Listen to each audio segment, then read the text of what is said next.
ধর্মনগরে বামেদের কর্মসূচিতে আক্রমণ, পাশাপাশি বেশ কয়েকজন বাম নেতৃত্বের হাসপাতাল যাত্রায় ব্যাপক ক্ষুব্ধ বামেরা। আজ ঘটনার প্রতিবাদে রাজধানী শহরে সংগঠিত করে প্রতিবাদ মিছিল, বিক্ষোভ সভা, কর্মসূচি। বাম কর্মীদের এই প্রতিবাদ মিছিল শহরের নানা পথ ঘুরে প্যারাডাইস চৌমুহনীতে মিলিত হয় সভায়। কর্মসূচিতে উপস্থিত ছিলেন বাম নেতৃত্ব পবিত্র কর, বাম শ্রমিক নেতা মানিক দে, শঙ্কর প্রসাদ দত্ত সহ অন্যান্য নেতৃত্ব। ক্ষোভের মিছিল নিয়ে কি বক্তব্য ছিল বাম শ্রমিক নেতা মানিকদের গলায় শুনুন।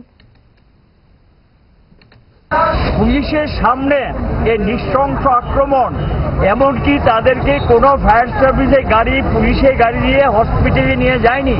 একজন সাংবাদিক বন্ধু, তিনি সম্ভবত দৈনিক সংবাদের সাংবাদিক, তিনি কেন তাকে গাড়িতে তুলে, একটা গাড়িতে লরিতে তুলে পাঠিয়েছেন, মালবাহী একটা ছোট লরিতে তুলে হাসপাতালে পাঠিয়েছেন, তাকেও জীবনহানির হুমকি দিয়েছেন। আজকে পত্রিকাতে দেখলাম।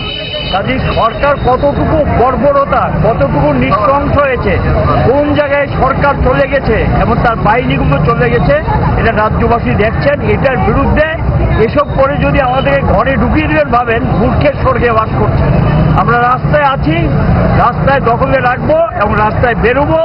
কত রক্ত তারা নিতে পারে নিক, অনেক রক্ত কমিউনিস্টরা আগেও নিয়েছে, এখনো নিচ্ছে, এবং প্রতিটা রক্তের বিনিময়ে মানুষ আরো বেশি সোচ্চার হবেন, আরো বেশি প্রতিবাদে সামিল হবেন।